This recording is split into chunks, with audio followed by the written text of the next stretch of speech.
सो hi everyone, आज से हम एक इंटरव्यू सीरीज स्टार्ट करने जा रहे हैं जहां पर हम 5 से लेके 10 एमटीएस 2024 में सिलेक्टेड कैंडिडेट्स का इंटरव्यू करने वाले हैं। आज हमारा ये पहला इंटरव्यू है और इसमें हम डिटेल्ड स्ट्रेटजी के बारे में बात करेंगे उनसे, उनके डिटेल्ड सोर्सेज के बारे में बात करेंगे कि उनकी जो प्रिपरेशन जर्नी है कब स्टार्ट हुई थी, एसएससी एमटीएस 2024 उनका कौन सा अटेम्प्ट था, कितना टाइम लगा उन्हें एसएससी एमटीएस 2024 को क्रैक करने में, उन्होंने कौन कौन सी बुक्स फॉलो की थी, किस किस टीचर से कौन कौन सा वो सब्जेक्ट पढ़े हैं, डिटेल्ड में बात करने वाले हैं। और ये जो हम इंटरव्यू करने वाले हैं ये हम नॉर्मल कॉल पे इंटरव्यू करने वाले हैं। उस कॉल रिकॉर्डिंग को वीडियो फॉर्मेट में हम चेंज करके यूट्यूब पर अपलोड कर रहे हैं। और ये हमारा पहला इंटरव्यू होने वाला है जहाँ पर हम शिव कुमार यादव भाई का इंटरव्यू करेंगे। उनके हम प्रॉपर डिटेल्ड में स्ट्रेटजी को समझेंगे, उनके सोर्सेज को समझेंगे। और ये हम 5 से लेकर 10 इंटरव्यू इसलिए करेंगे कि आप अपने अकॉर्डिंग जिसकी स्ट्रेटजी आपको अपने अकॉर्डिंग सही लगती है वो अपने डेली रूटीन में ऐड ऑन कर सकते हैं। तो ये हमारा पहला इंटरव्यू है। हम इस इंटरव्यू को चलिए शुरू कर लेते हैं। हेलो। हाँ सर। गुड इवनिंग भाई। Good evening sir. कैसे हो भाई? बढ़िया सर।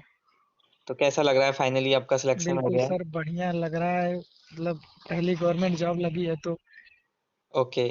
तो बेसिकली हमने जो क्वेश्चंस डाले थे ना, एक जो व्हाट्सएप चैनल है हमारा वहाँ पर। Yes sir. हाँ, तो उसी वो क्वेश्चंस मैं आपसे पूछूंगा और जो भी आपका जेन्युइन चीजें होंगी वो आपको बतानी है। बिल्कुल सर। ठीक है। वो क्वेश्चंस तो ओके। देखे होंगे ना एक बार आपने? हाँ, हम देखने देखें सर, देखें। ओके। तो सबसे पहले तो थोड़ा अपने बारे में बता दो, अपने आप को इंट्रोड्यूस कर दो, अपना नाम, सर। किस स्टेट से हो, ये सारी चीजें। Okay sir. तो मेरा नाम शिव कुमार यादव है और मैं बेसिकली आजमगढ़ यूपी में के स्टेट में एक डिस्ट्रिक्ट है आजमगढ़, वहीं से बिलोंग करता हूँ।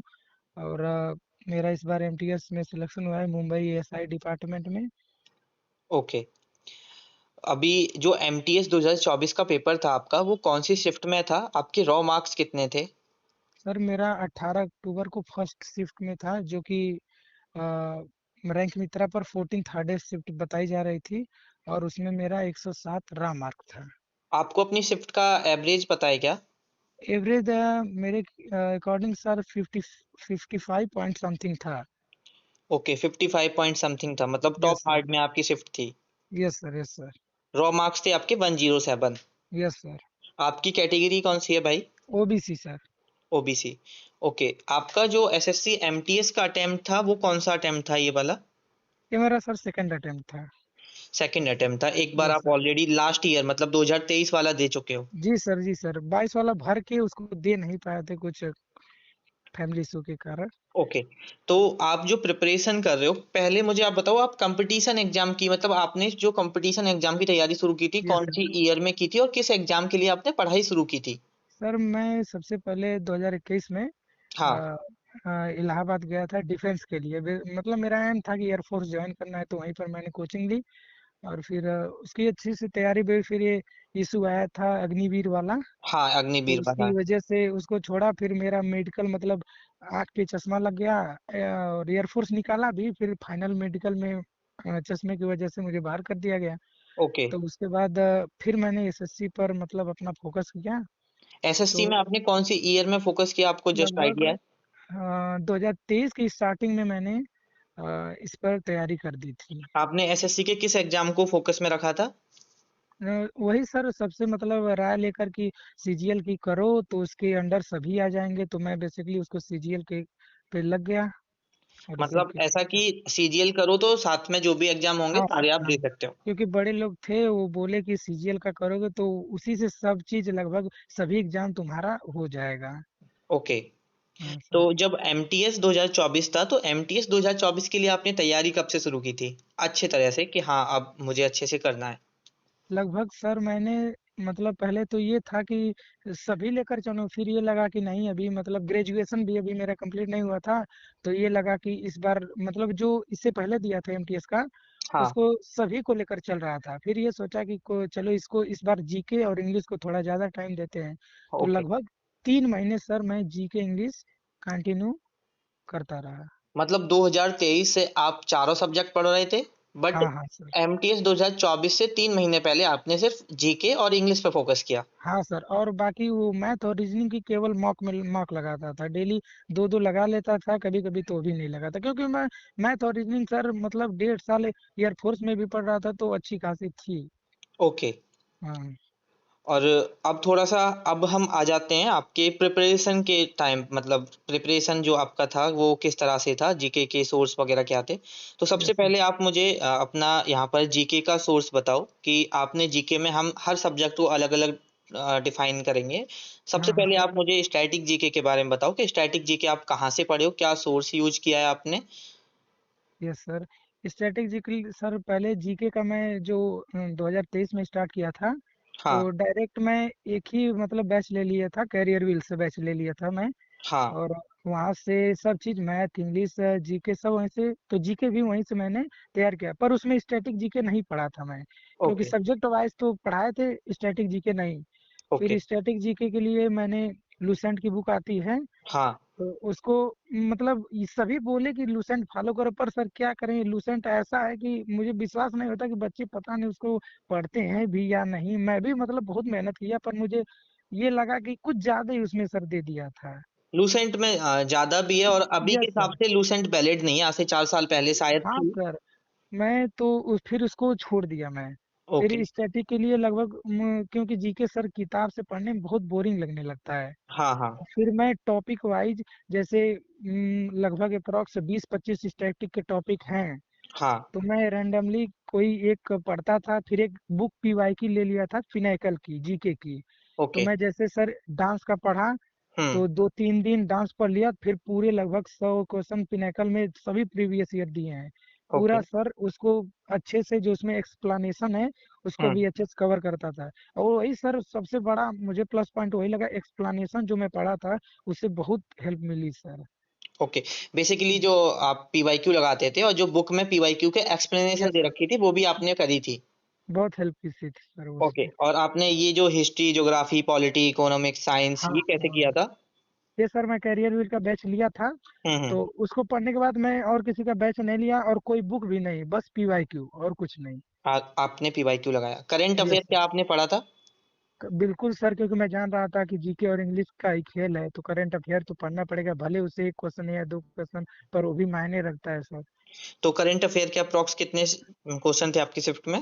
मेरे में शायद 3 से 4 क्वेश्चन थे सर। तो और जो आप मैं पढ़ के गए थे वहां से सवाल आया था क्या।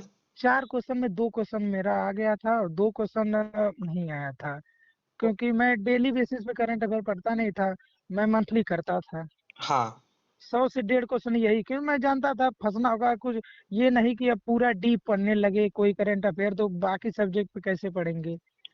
ओके। तो मेन मेन जैसे सर ये अपॉइंटमेंट हो गई, स्पोर्ट, ऐसे जो लगता था कि हाँ एसएससी ये पूछती थी, हम्म। तो मैं उसको मेन मेन करता था, बाकी तो करता भी था। ओके। यहाँ पर इंग्लिश के लिए क्या स्ट्रेटजी थी आपकी। सर इंग्लिश के बेसिकली सर, जब मैं एयरफोर्स ज्वाइन किया था, तो हाँ। वहीं से लगभग मान लीजिए 2021 से हाँ। बाकी सब सब्जेक्ट छूटते गए, कभी रीजनिंग नहीं पढ़ा, कभी मैथ छोड़ा, लेकिन इंग्लिश मुझे इतना इंटरेस्टिंग लगता था कि हम्म। 2021 से इंग्लिश मेरा अच्छा खासा था, शुरू में तो नहीं, पर एक मतलब 2-4 महीने बाद पकड़ अच्छी होने लगा। और सर मैं और स्टार्टिंग से सीबीएसई बोर्ड से पढ़ा हूँ, तो इंग्लिश मुझे अच्छा लगता था, तो इंग्लिश मेरा बेस्ट बुकैब था। याद कहाँ से किया था, बुकैब के लिए कौन ब्लैक सी बुक बुक। थी सर, ब्लैक बुक, मैं तो यही कहूँगा बहुत बेस्ट बुक सर। इससे पहले जो मैं एमटीएस का दिया था, हम्म। वो भी और ये भी, हम्म। मेरे में जितनी भी वोकैब थी सर, मैं तो मतलब अभी तो आंसर की अगर फाइनल आ जाए, अगर हो सके तो मैं पूरे के पूरे दिखा सकता हूँ सर, वोकैब एक भी बाहर नहीं। ओके। तो आपका लगभग, आपको आइडिया है कि कितना बुकैब याद किया होगा आपने नंबर्स में। मैं सर ब्लैक बुक का लगभग, झूठ नहीं बोल रहा हूँ सर, 4 से 5 बेर, सब नहीं, ईडीएम वन वर्ड तो 500-6 बेर पूरा मतलब अभी भी सर मेरे जुबानी पर है वो सब, फिंगर टिप्स पे। ओके। हाँ सर। और जो और पीछे के जो हैं, मतलब वो नहीं, न्यूज़पेपर हिंदी वो वोकेबलरी दिया है, वो सब हम्म। ज्यादा नहीं, पर ये सब वन वर्ड इडियम और एंटोनिम सिनोनिम इंपॉर्टेंट इंटोनिम जो रिपीटेड है उसको बहुत बेर किया हूँ सर। ओके। अभी आप थोड़ा सा मॉक टेस्ट के बारे में बताओ, क्योंकि यस सर। जितना मैं समझ पाता हूँ, मुझे ऐसा लगता है कि एसएससी खासकर एक ऐसा एग्जाम है जो आप बिना प्रैक्टिस के, विदाउट मॉक टेस्ट लगाए आप निकाल ही नहीं सकते हो। बिल्कुल सर, बिल्कुल मॉक बहुत जरूरी है।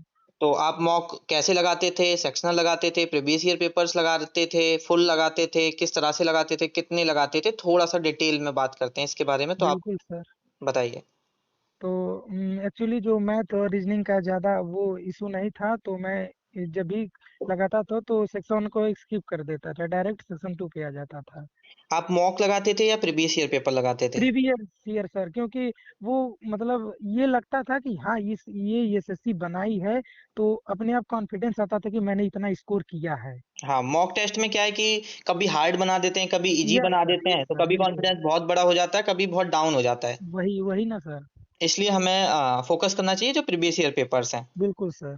और वो अपने आप में काफ़ी होते हैं, तो उन्हें कितने भी लगा लो, कम बहुत सारे दे रखे हैं।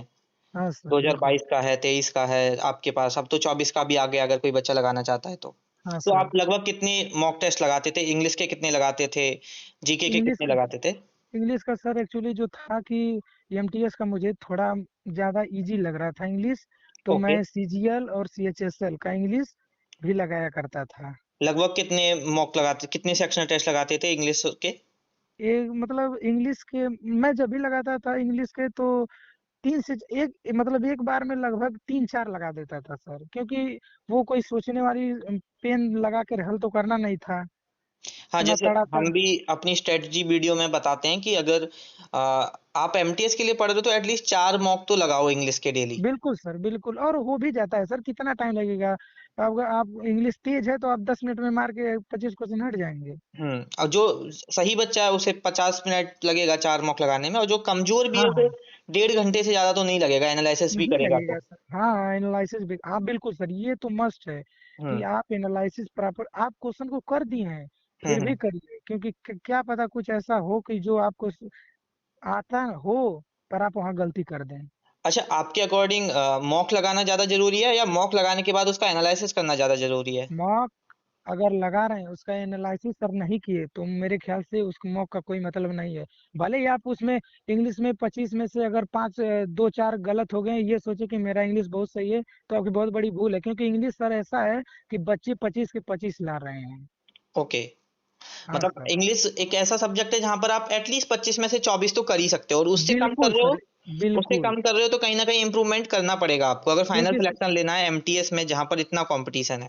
यस सर, क्योंकि सबको पता है जीके एक ऐसा है सर कि क्या पूछ देगा कुछ नहीं पता। ओके। Yes sir. अभी आप हमारे चैनल से इस जिस चैनल पर अभी आप इंटरव्यू दे रहे हो, कब से कनेक्टेड हो?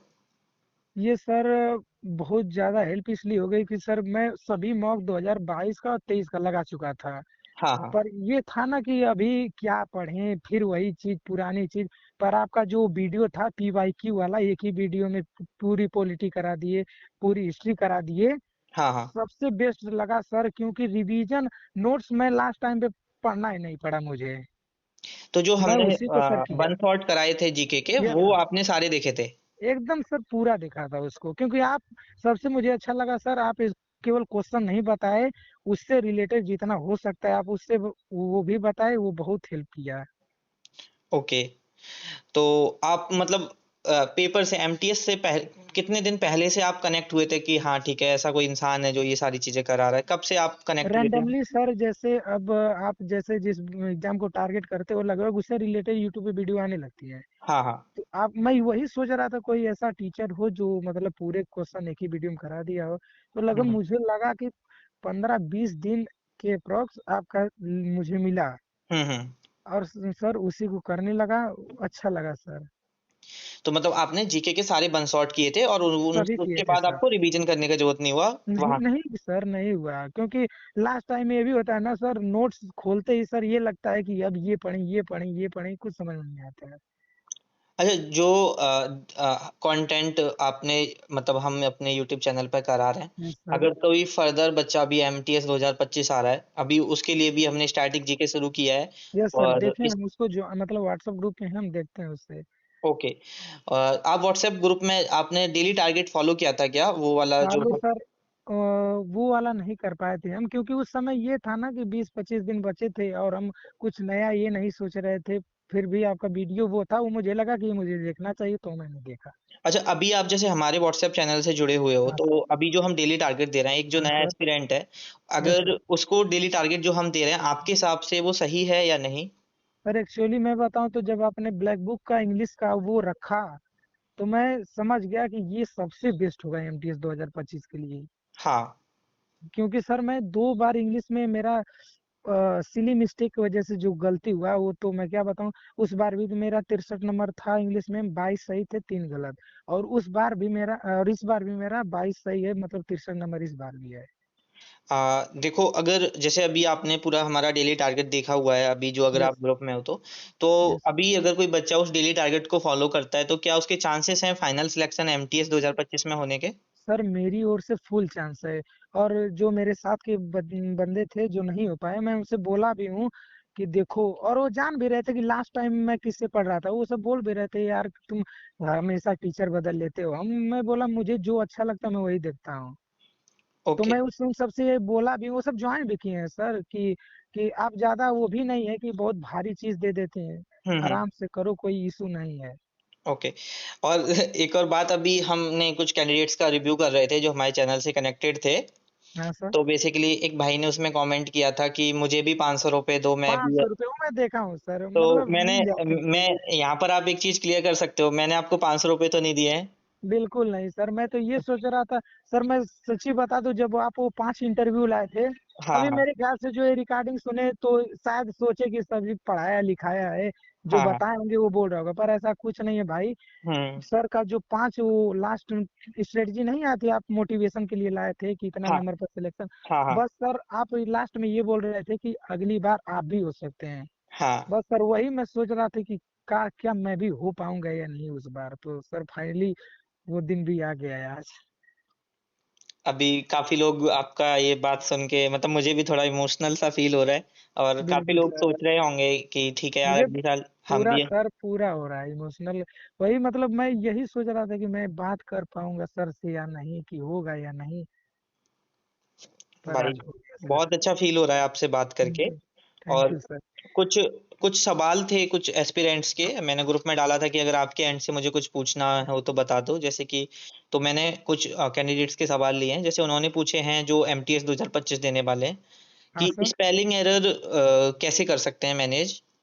जो। स्पेलिंग एरर सर मैंने जो बिल्कुल ये है कि आप पहले तो ग्रामर तैयार कीजिए हाँ, पूरी। अगर ग्रामर लगभग बच्चों का ये होता है ना सर कि ग्रामर पूरा तैयार कर लेते हैं, हाँ, फिर हाँ, लास्ट में जब लगाने जाते हैं तो समझ ही नहीं पाते हैं। हाँ, हाँ। क्योंकि उसमें सबसे बड़ी कमी ये होती है ना सर कि वो नाउन पढ़े तो हम्म, नाउन का इरर बनाने लगते हैं। तो हम्म। डायरेक्ट उनके माइंड में ये होता है कि मैं नाउन का बना रहा हूँ तो नाउन में इरर होगा, हाँ, तो वही पकड़ लेते हैं। और जब मॉक देने लगते हैं तो उसे रैंडमली कोई भी मतलब आ जाता है, इरर कुछ भी हो सकता है। हाँ, तो उसमें कंफ्यूज रहते हैं। तो मैं ये कहूंगा अगर आप फुली जब ग्रामर आपका हो गया है तैयार, तो हाँ, आप प्रैक्टिस कि यूट्यूब रैंडमली किसी का, रानी मैम है, बहुत सारे टीचर हैं, हाँ, कि हाँ, आप इरर का मतलब 1 घंटे का डेली। मैं तो ये कहूंगा कि मेरा जो सर रूटीन था इंग्लिश पढ़ने का, वो मात्र 3 घंटे का था। पर मेरी इंग्लिश इतनी तेज होने के बावजूद सर मैं 3 घंटा डेली देता था इंग्लिश को। वो ऐसा था कि 1 घंटा में मतलब ग्रामर पोर्शन, जैसे आज मैंने इरर किया ओके। तो कल फिलर्स करूंगा, फिर हाँ, उसके बाद इम्प्रूवमेंट करूंगा, ऐसा था। ओके। ठीक। 1 घंटे ऐसे जाता था। हम्म, और अगला घंटा ये था कि मुझे वर्ड मीनिंग करनी है, क्योंकि एंटोनिम सिनोनिम काफी एमटीएस में आ जाते हैं, चार चार पांच पांच छह छह आ जाते हैं। और और वोकेबलरी बहुत महत्वपूर्ण है, ये बच्चे समझ बिल्कुल नहीं सर। पाते, ग्रामर सीखने में लगे रहते हैं, और बट मैं वोकेबलरी। सर बता दूं कि वोकैब से बिल्कुल न डरे। मतलब अब बच्चे नहीं मानेंगे, शुरू में भी सोच रहा था कि यार 4 मीनिंग के लिए मैं कितनी वर्ड मीनिंग पढ़ूंगा, पर ऐसा कुछ नहीं है सर। आप जो ब्लैक बुक की वर्ड मीनिंग है हम्म, 2000 के अप्रॉक्स है, 1500 1600 वो कर लें यार, वो 1600 यार 16,000 के बराबर हो जाएगी। जो और वन जो वर्ड सर सब्स्टिट्यूशन है, OWS है। बिल्कुल सर, जो वन हम्म, वर्ड है ईडीएम है सब। हम्म। अब उसमें देखेंगे भी सर कि ये एक वर्ड, जैसे फॉर एग्जांपल एकोमोडेशन एक इरर है, वो 10 से 15 बार आ चुका है एग्जाम में। हाँ, हाँ। अभी आएगा भी वो। ये बेसिकली भाई ने एक, आप अभी आपको शायद मिसकम्युनिकेशन हो गया, आप एरर के बारे में बता रहे हो, ये है स्पेलिंग एरर में, जैसे कि स्पेलिंग ओके एरर सर। आता है ना। तो हाँ वो हाँ। आपने कैसे मैनेज किया था, या जस्ट आपको प्रैक्टिस हो गई थी मॉक लगाते लगाते, या अच्छा, आपने? आप सर कौन से बोल रहे हैं, वो क्या बोला, हाँ, स्पेलिंग एरर? हाँ, जो स्पेलिंग एरर पूछता है कि किस उसके स्पेलिंग में। लिए सर मैं बता दूं तो वो मैंने नहीं तैयार किया था, क्योंकि मैं समझ रहा था कि एंटोनिम सिनोनिम तैयार करो तो हम्म। उससे वर्ड मीनिंग भी तैयार होगी और तुम्हारा स्पेलिंग भी तैयार होगा। पर अच्छा, हाँ, जैसे। और सर, और जो लास्ट टाइम ये है कि अगर आपको ये लगता है इसको तैयार करना चाहिए, तो लास्ट में 100 मोस्ट रिपीटेड दिया होगा ब्लैक बुक में, हाँ, दिया हुआ है। वो सर लगभग मतलब उसी में से ही आ जाता है। हाँ, और मतलब मेरा मानना भी है कि स्पेलिंग एरर कुछ जैसे स्पेसिफिकली नहीं करना चाहिए। जब आप बहुत ज्यादा नहीं सर, प्रैक्टिस नहीं करते नहीं, रहोगे, सेक्शनल टेस्ट तो लगाते रहोगे, तो ऑटोमेटिक सर आ जाएगा। हाँ, वो ऑटोमेटिक आएगा। ये और सर तो वो नहीं करना है, ओके, वो तो तो मैथ और रीजनिंग तो आपने पढ़ा नहीं होगा, क्योंकि आप ऑलरेडी क्वालिफाइंग था और ऑलरेडी तैयारी कर क्वालिफाई। रहे हो। यस सर, बिल्कुल। अच्छा, जिनकी इंग्लिश ग्रामर वीक है वो उसको हाँ, कैसे मैनेज करें, मतलब इंग्लिश ग्रामर को कैसे करना चाहिए, थोड़ा सा आप उसके बारे में बताओ। पहले तो जो ये जो सर वो, हिंदी मीडियम से है, हाँ बिल्कुल सर, हाँ, बिल्कुल। हाँ। पहले तो ये मान लें कि मैं इंग्लिश पढ़ रहा हूँ तो मुझे आएगा। पहले हम्म। ये ना सोचें कि यार वो सीबीएसई से पढ़ा है, वो इंग्लिश मीडियम से पढ़ा है तो वो तो ठीक ही है। हम्म। क्योंकि सर मतलब कोई ऐसा नहीं है कोई पेट में से सीखे है, सभी सीखे हैं अपने दम से सीखे हैं। हाँ, तो हाँ। आप भी शुरू करिए किसी एक टीचर का या किसी का भी, मैं ये नहीं किसी का मतलब वो कर रहा हूँ कि आप हम्म। किसी टीचर का लें, किसी एक टीचर का बैच लीजिए, प्रॉपर उसको पढ़िए। और हम्म। सर ये है कि गवर्नमेंट जॉब में एक चीज तो है कि आपको टाइम देना पड़ेगा। ये नहीं कि मैं यहाँ शुरू करूँ तो मुझे अगले महीने नौकरी चाहिए, ये नहीं हो पाएगा। आप तो अपनी आप, तरफ से अगर कोई बच्चा इंग्लिश ग्रामर, जैसे अभी हम जो डेली टारगेट में दे रहे हैं इंग्लिश ग्रामर, हाँ सर, वो अभी हम रानी मैम से दे रहे हैं। हाँ बिल्कुल रानी सर, बेस्ट है। रानी मैम ने फ्री में यूट्यूब पे पढ़ाया हुआ है, तो आप हाँ सर। अपने अकॉर्डिंग थोड़ा रिव्यू कर सकते हो रानी मैम के बारे में कि वो कैसी हैं, और आपके अकॉर्डिंग अगर और कोई भी अच्छा टीचर है तो वो भी बता सकते हो। सर मतलब मैं ज्यादा टीचर्स नहीं, मतलब एक ही टीचर से एयरफोर्स के लिए पढ़ा था। हम्म। उसके हम्म। बाद मैं जैसे अभी नहीं बोला हूँ कि एक दिन जैसे डाल दिया एरर, तो जो मुझे लगा कि लगभग रानी मैम से मैंने ज्यादा किया है। तो आप क्योंकि हाँ कैसी हैं सर, रानी मैम आपके अकॉर्डिंग? हम बेस्ट टीचर हैं सर, ये केवल मैं नहीं बता रहा हूँ, आप जो भी भाई को अगर उनका एक लेक्चर देख देख लेना उनको खुद पता चलेगा। एक्चुअली ये भी होता है सर ना कि किसी को मतलब ये होता है कि ये टीचर सही है तो उसको उसी समझ में आता है। हाँ, और हाँ, तो जो जिससे समझ में आए, जिसको इंग्लिश जैसे जिससे समझ में आए वो उसी से पढ़े, क्योंकि कोई टीचर खराब नहीं पढ़ाएगा, ये तो है। बेसिकली जब मुझसे भी ये सवाल पूछा जाता है कि इस सब्जेक्ट के लिए कौन सा टीचर बेस्ट है, तो मैं एक चीज बोलता हूँ हाँ कि सर। देखो भाई, टीचर सभी अपने आप में बेस्ट हैं, आपको किसका समझ में आ रहा है वो मैटर करता है। जी सर, बिल्कुल। और यहाँ पर बुकैब आपने ब्लैक बुक से किया था, इसका आंसर हाँ कर सर। दिया। मॉक का एनालिसिस कैसे करते थे, थोड़ा आप उसके बारे में बताओ, क्या आपने एनालिसिस कॉपी बनाई हुई थी, कैसे करते थे एनालिसिस? सर अगर मतलब जरूरी होगा तो मैं अपना जो एनालिसिस वाला कॉपी है वो हम्म। मैं व्हाट्सअप कर दूंगा आपको। मेरा ये था कि मैं डे 1 लिखता था, जैसे आज मैं चालू किया हम्म। इंग्लिश का मॉक तो डे 1 हम्म। लिख दिया। 2 कॉपी मैंने बनाई थी, एक इंग्लिश की एक जीके की। डे हाँ। वन लिखा।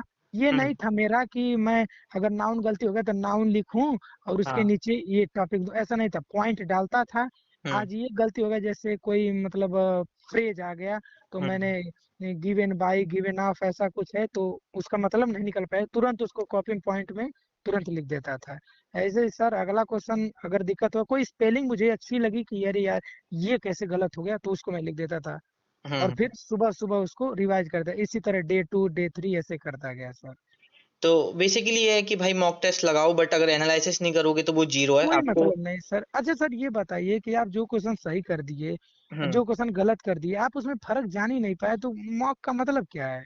और कभी कभी ऐसा भी होता है कि चाहे वो जीके हो या इंग्लिश हो हाँ स्पेसिफिकली, उसमें ऐसा हाँ। होता है कि हम आंसर लगा देते हैं और वो सही होता है, बट बस हमने ये लगाया होता बहुत है बड़ा। वो हाँ हमने जिस अप्रोच के साथ लगाया उसका उस अप्रोच के साथ आंसर सही नहीं होता, उसमें अप्रोच हाँ कोई और सर, लग रही होती है। बिल्कुल सर। तो ये भी होता है, तो कहने का मतलब है कि हमें सिर्फ गलत क्वेश्चन नहीं देखने हैं एनालिसिस सही करते वक्त। पूरे टोटल क्वेश्चन देखने हैं। हाँ, हाँ, कि यही मैं कहना चाहता था सर। हाँ, कि ऐसा नहीं है कि अगर 20 क्वेश्चन 25 क्वेश्चन का एक सेट लगाया, 5 क्वेश्चन हाँ गलत हैं 20 सही हैं, तो सिर्फ मैं 5 क्वेश्चन को देख के आगे बढ़ हाँ, जाऊंगा। ये बहुत बड़ी गलतफहमी है, क्योंकि लगभग 50-50% वाले आप मार ही देते हैं। हाँ। तो अब 50% आप क्यों रुक रहे हैं, अब उसको 100% ले जाइए ना। हाँ, तो बेसिकली आपको ये भी देखना है कि जो सही हुए हैं वो जो मैंने अप्रोच सोची थी वैसे ही सही हुआ है या उसका अप्रोच कुछ और था। हाँ सर। खासकर इंग्लिश में ज्यादा होता है बच्चों के साथ, बच्चों को लगता है कि हाँ यार ये पढ़ने में सही लग रहा है या इसका ये हो सकता है, लेकिन उसका रियल में अप्रोच कुछ और होती है। यस आंसर सर, सही होता है बिल्कुल। लेकिन क्योंकि हमें अप्रोच नहीं सीखेंगे तो फिर वही हो गया कि तुक्का वाली बात है, फिर वो पेपर में गलत भी हो सकता है अगर सही अप्रोच फिर नहीं पता है। वही ना सर, अभी मतलब यही चीज वहां पे हो जाएगी, तो आपका तो मॉक में सही हो रहा था, वहां पर गलती हो गया आंसर की, यानी पता चला कि अरे यार यहाँ सही हो रहा था, ये गलती मैं कर दिया, ये चीज वही हाँ, पछतावा होगा। अक्सर अक्सर होता है कि जब हम पेपर दे के आते हैं तो लगता है कि हमारा 25 में से करके आए तो 23-24 सही हो जाएंगे, बट आंसर हाँ, की आती है तो 18-19 ही सही होते हैं, तो उसके बस पीछे वही यही वही वजह है। होती है। हाँ सर। अच्छा, अभी आपने जैसे बताया कि जो हमने बेसिकली वो मेरे से रिलेटेड नहीं थे, मतलब मेरे पढ़े हुए नहीं थे वो लोग, मेरे कलीग थे जिनका इंटरव्यूज मैंने डाला था, जो आपने देखा था पहले। हम्म। जो जिनको मैं जानता हूँ, वो अच्छा लोग थे। तो जब वो आपने इंटरव्यूज देखे थे तो उनसे आपको क्या मतलब कुछ हेल्प हुई थी कि हाँ यार इतने नंबर पे ही हो सकता है, क्योंकि कभी कभी ऐसा होता है कि बहुत सारे लोगों के माइंडसेट ये बन गया कि 130 जैसे अभी कट ऑफ गई है तो 130 नंबर लाने पड़ेंगे लोगों को। सर, जो आप वो ला रहे थे सीरीज, हम्म जिसमें से किसी बंदे का 103, 104, 105, 107 था, तो हम्म मेरा जब एक रा मार्क 107 आया, तो हम्म मुझे थोड़ा सा ये लगा क्या पता मैं भी उस सीरीज का अगला हिस्सा हूँ, इसलिए मेरा भी ऐसा ही कुछ नंबर आया है। अच्छा, उससे ये कुछ मिथ क्लियर हुआ था कि 110 पे भी हो सकता है, क्योंकि यूट्यूब पर उस वक्त मैं देख रहा था मैक्सिमम बहुत बड़े बड़े टीचर्स भी बड़े बड़े हाँ। प्लेटफॉर्म्स पे भी वो साफ बता के जाते थे कि 125 130 नंबर लाना ही पड़ेगा। एक्चुअली सर ऐसा होता है ना कि बच्चे बताना नहीं चाहते हैं कि लगभग सर कट ऑफ, एक्चुअली ये मैं जान चुका हूँ कि इतना कट ऑफ जाती नहीं है सर, मतलब जितना नॉर्मलाइजेशन एमटीएस में मिल जा रहा है। हर लेकिन एग्जाम कोई में ये। यही होता है, जैसे अभी सीजीएल हाँ में भी सर। सेम यही हुआ है, कितना हाँ, नॉर्मलाइजेशन मिला है बच्चों को। तब बताइए सर, वही ना। अब जो सिलेक्ट हो जाएंगे वो ये थोड़ी ना बताएंगे कि मेरा 107 था, वो डायरेक्ट नॉर्मलाइज मार्क बता देते हैं कि हाँ मेरा 123, 24, बच्चे डिमोटिवेट हो जाते हैं वहां से। हाँ, जैसे अभी यहाँ पर आपने आपके अकॉर्डिंग, जैसे अगर जो बच्चे 2025 की तैयारी कर रहे हैं तो कितना रॉ मार्क्स लेके चल सकते हैं अपने दिमाग में कि यार इतना रॉ अब मार्क्स करूं मैं तो मैं मेरे ये- बैठ। सर ये है कि वो तो डिपेंड करेगा पेपर के हार्डनेस पर, कि आप एक अगर। एक आप इस तरह से दे सकते हो कि अगर हार्ड आएगा तो ये मान सकते हो, इजी आ सकते हो, हाँ। तीन तीन तीन कैटेगरी में हम डिवाइड करते हैं। पहले आप टफ शिफ्ट के लिए बताओ कि अगर टफ टफ टफ आता है तो कितने नंबर पे एक नॉर्मल यूआर कैटेगरी का बच्चा है तो उसका हो जाएगा। टफ आ रहा है सर, तो एक अप्रॉक्स 105 के आसपास हैं आप। तो अगर सेफ है। टफ टफ 5 में भी आ जा रहा है ना, तो आप हम्म। 90 90, अरे सॉरी 90 पर तो नहीं, लेकिन 95 प्लस पे तो पक्का हो जाएगा। हाँ, अगर थोड़ी वैकेंसी 5-6 हजार रहती हैं तो। हाँ सर, वैकेंसी के, ओके। हाँ तो वो तो बहुत वो फैक्टर पर हाँ, डिपेंड वो करने भी लगेगा तो सर। डिपेंड करेगा, बट अभी हम ये मोटा मोटा डिस्कस कर रहे हैं। Yes sir. अगर इजी शिफ्ट आती है उसके बारे में कितना लाना होगा आपके अकॉर्डिंग। इजी शिफ्ट है तो 120 के आसपास है तो आपका हो जाएगा, क्योंकि सर मैं देख रहा हूँ लगभग कितनी भी इजी हो तो 6 नंबर, इतने 5-6 नंबर तो मिल ही जा रहे हैं। तो बेसिकली हम ये मान के चल सकते हैं कि अगर एक बच्चा पी वाई क्यू में हाँ। 105 से लेके 120 के बीच में अगर उसका आने लग जाए मॉक में, यस सर। तो वो अपने आप को सेफ कैटेगरी में रख सकता है। बिल्कुल सर, क्योंकि मैं इतना मॉक दिया था, मेरा एक बार केवल 120 आया था। अच्छा, नहीं तो हर। इससे सॉरी टू इंटरप्ट यू, हाँ मुझे ये सवाल भी पूछना था कि आपके मॉक में जनरली नंबर कितने आते थे। जनरली तो यही था सर कि मतलब कभी कभी मतलब 90 और 100 के बीच में आ जाता था, लेकिन हर बार 100 और 115 के बीच में ही रहता था, ओके। और ज्यादातर 105 के आसपास यही ज्यादा रहता था मेरा। ऑन एन एवरेज आपका जो स्कोर था मॉक प्रीवियस ईयर पेपर्स में वो 105 था। बस सर उसी हिसाब से रिजल्ट में भी मिला। ओके। आप हमारे चैनल से कनेक्टेड थे जीके के लिए, आपने पीवाई क्यू जो सीरीज थी बेसिकली वो हाँ फॉलो की सर, थी, वो वन मैंने शॉट्स की वगैरह। थी सर। और उसके अलावा भी कोई वीडियो, जैसे जनरली हमने स्ट्रेटजी की भी वीडियो डालते थे उस वक्त, कट ऑफ की भी सारी चीजें, मतलब एमटीएस से रिलेटेड तो। सर एक्चुअली जो था ना, जब आपका वो वीडियो देखा तो मैं आपके चैनल को सब्सक्राइब कर दिया, फिर आपकी जो भी वीडियो आती थी बेस्ट लगती थी सर। स्ट्रेटजी वाली तो सबसे बेस्ट लगती थी, लास्ट टाइम पे वो बहुत मोटिवेट किया सर। फिर बाद में कुछ सेशंस भी लेके आए थे, कोशिश की थी मैंने थोड़ा काम रखने की, कुछ सेशंस में भी बात की थी कि भाई ठीक है वो ऐसा। बहुत बहुत तो हेल्प किया सर, ये लगता था कि हाँ मतलब कि हाँ कोई है, कि मतलब कोई मतलब समझा रहा है, कोई है कि तुम अकेले नहीं हो जाएगा।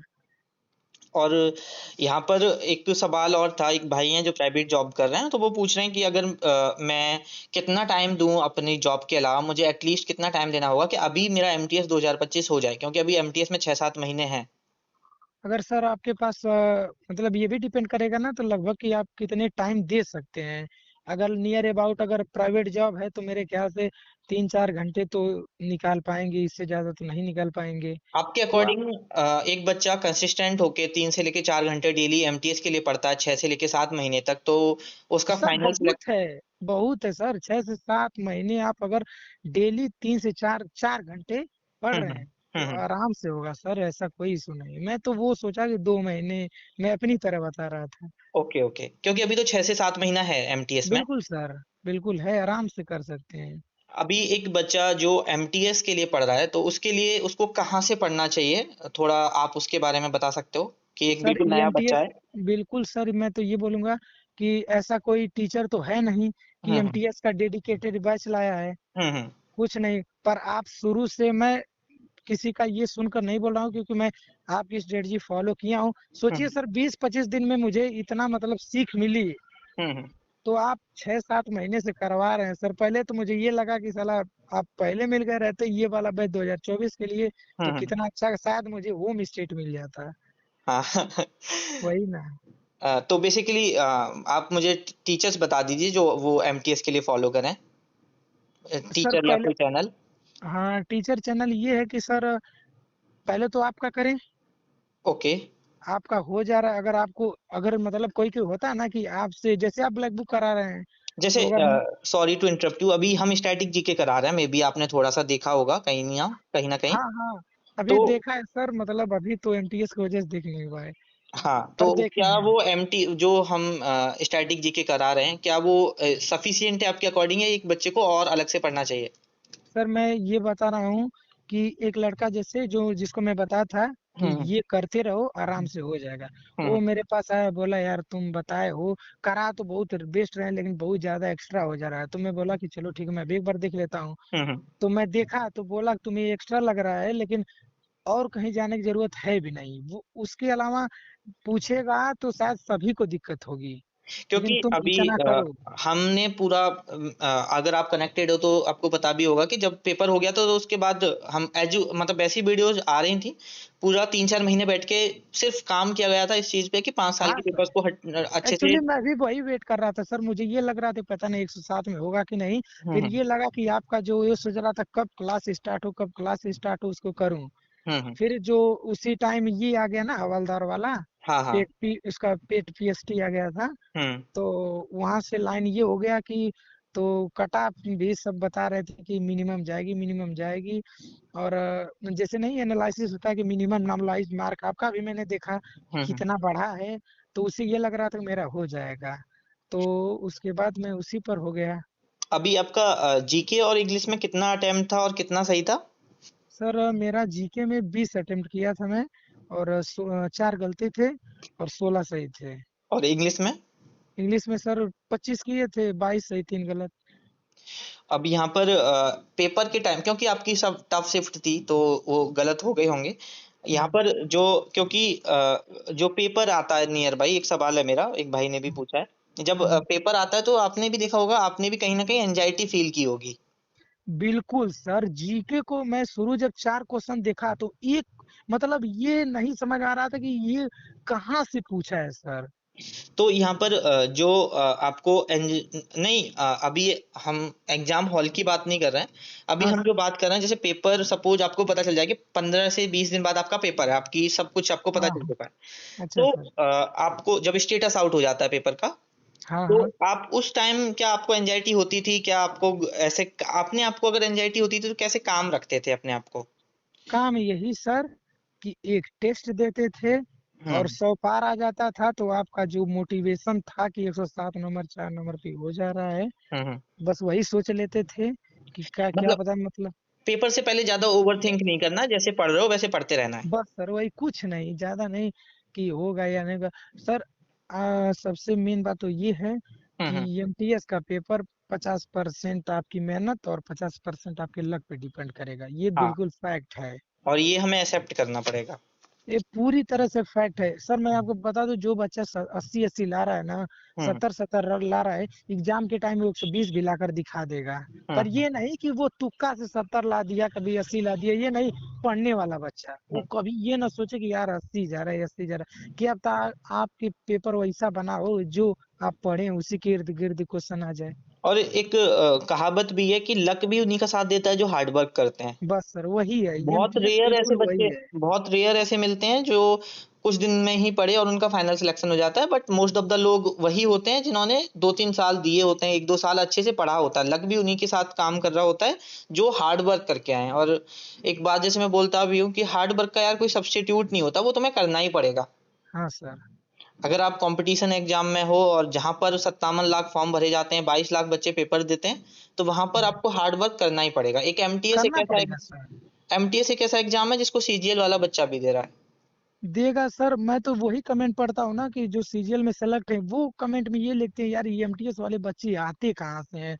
एक्चुअली सर मतलब एक दो मतलब नहीं, यूट्यूब पे अपना चैनल बनाए हुए हैं कि जो हम्म एग्जाम देते हैं उसका अपन आंसर की डालते हैं। ये फिर हम्म। जिनका सर सोचिए कि सीजीएल में 300 प्लस, ये 300 प्लस नंबर, उनका 75 से 80 नंबर आता है एमटीएस में। अभी एक मेरे जानकारी में सीजीएल के थ्रू सिलेक्टेड थे और जस्ट एमटीएस का एग्जाम ऐसे ही देने गए थे। हाँ। उनका एमटीएस में 75 नंबर था, सीजीएल अब जबकि उन्होंने निकाला हुआ है। अब बोलिए सर, वही है ना कि यहाँ आप क्या बताइए, क्या वो मेहनत नहीं किए हैं? तो पर यही लक हो गया यहाँ पे। हाँ, लक भी होता है और कहीं ना कहीं जो सीजीएल वाला बच्चा होता है उसके पास और भी चीजें पढ़ने को होती हैं। हाँ वो ये तो है। मैथ भी कर रहा है, रीजनिंग भी कर रहा है, तो हाँ, हम कभी कभी डिमोटिवेट होते हैं कि यार सीजीएल वाला बच्चा भी पेपर ये देगा। बिल्कुल नहीं होना सर। मैं इस बात से कभी नहीं ऐतराज करता हूँ कि या कि सीजीएल वाला दे या कोई भी दे, क्योंकि ये वो सब्जेक्ट हैं जो सभी घूम जाएंगे। हाँ, इंग्लिश इसमें और कभी अपने जीके। आप को ये ऐसा डर नहीं बैठाना है कि यार सीजीएल वाला देगा मैं कैसे करूंगा। भाई सीजीएल वाला भी इंसान है, आप भी इंसान हो। वो बिल्कुल चार सर। सब्जेक्ट पढ़ रहा है, वो मैथ को 4 घंटे पढ़ता है हाँ, और आपको मैं सिर्फ ये दो कहते सब्जेक्ट थे पढ़ने अगर हैं। मैथ सर, मैथ और रीजनिंग भी रहता तो ये कहते यार सीजीएल वालों रुक जाओ, सीएचएस वालों हम्म। रुक जाओ। उनका कोई खेल ही नहीं है, क्वालिफाई करिए आप। और जीके कोई कितना क्या पढ़ के बैठेगा, कुछ भी पूछ दे रहा है सर एसएससी इस समय। अभी एक फाइनल क्वेश्चन है। आपका सिलेक्शन हुआ है और अभी आने वाले तैयारी कर रहे हों करेंगे लोग, और काफी लोग हैं जो ये इंटरव्यू देखेंगे, हम इसे वीडियो के फॉर्मेट में डालेंगे।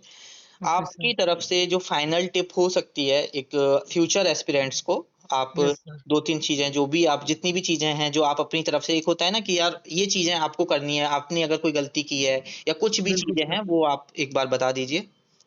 हाँ सर, मैं यही कहना चाहूंगा कि आप जो सर का टारगेट है, पहली बात तो वो फॉलो करें। और जो आप मतलब इंग्लिश और जीके, अगर एमटीएस को टारगेट कर रहे हैं तो इस पर ज्यादा ध्यान दें। और हम्म मतलब सभी एग्जाम में आपको आपको अटेंड करना है तो चारों सब्जेक्ट का लेकर चलें। मैं तो ये कहूंगा इस समय चारों को लेकर चलें।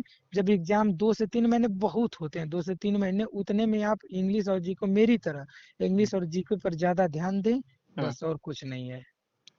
और सेक्शनल टेस्ट, मॉक टेस्ट लगाना जरूरी है सर बहुत। सॉरी, मतलब एक बात और कहना चाहूंगा, जो आप करा रहे हैं, हम्म बिल्कुल सर मैं शुरू ऐसे ही किया था। पता हम्म। नहीं क्यों, मतलब आप जब ये सब लाए तो मुझे ये लगा कि मतलब आप इतना जान गए हैं कि बच्चों को कैसा पढ़ना है।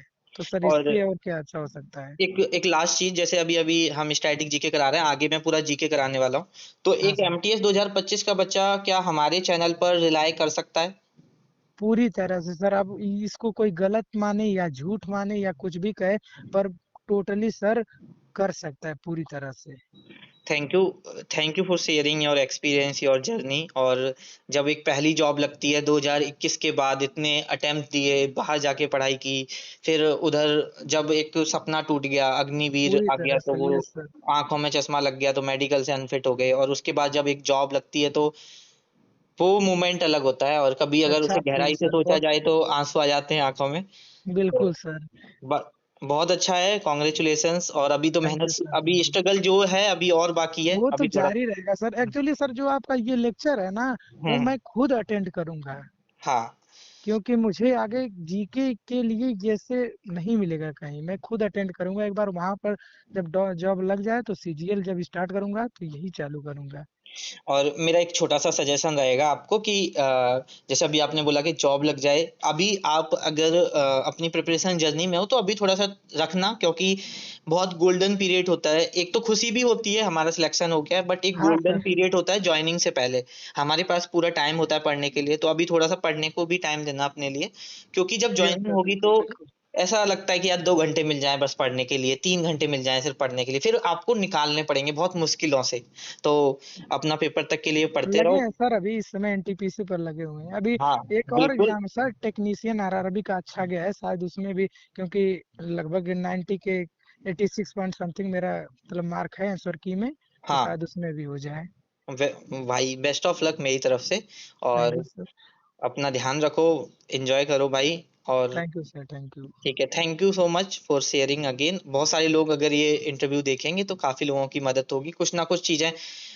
मेरा भी एक हमेशा मानना रहा है कि ज़रूरी नहीं है कि कोई टॉपर है, सिलेक्टेड बंदा है, उसकी सारी चीज़ें अडॉप्ट करो। लेकिन नहीं सर, ऐसा नहीं है।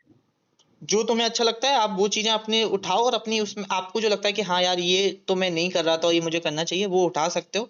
बाद बाकी का स्ट्रैटेजी तो अपनी होती है सारी चीज़ें, बट हाँ, हम सीख सकते हैं कि जो सिलेक्टेड बंदा होता है उससे। बिल्कुल सर, क्योंकि जैसे मैंने आपके इंटरव्यू जो आपने लिया था उससे मैंने सीखा, क्या पता मेरे इंटरव्यू से कोई और सीख ले डे और अगली बार क्या पता वो interview they. Definitely, I hope बिल्कुल कि सर। जो अभी ये सुन रहे हैं उनमें से किसी का हम अगले साल बात कर रहे होंगे इस तरह ही। ये हैं? सर मैं भी सुना था, यही चीज यही सुनना था मैं, हाँ। कि अगली बार कोई और आएगा। अगली बार कोई और आएगा। बस हम्म, भाई ठीक है भाई, कभी अभी जॉइनिंग तक कोई भी आपको प्रॉब्लम हो आप मुझे मैसेज करना, हम उधर ओके सर, कनेक्टेड बिल्कुल रहेंगे। बिल्कुल सर, बिल्कुल बिल्कुल। ठीक है, thank you so much again. Okay sir, okay.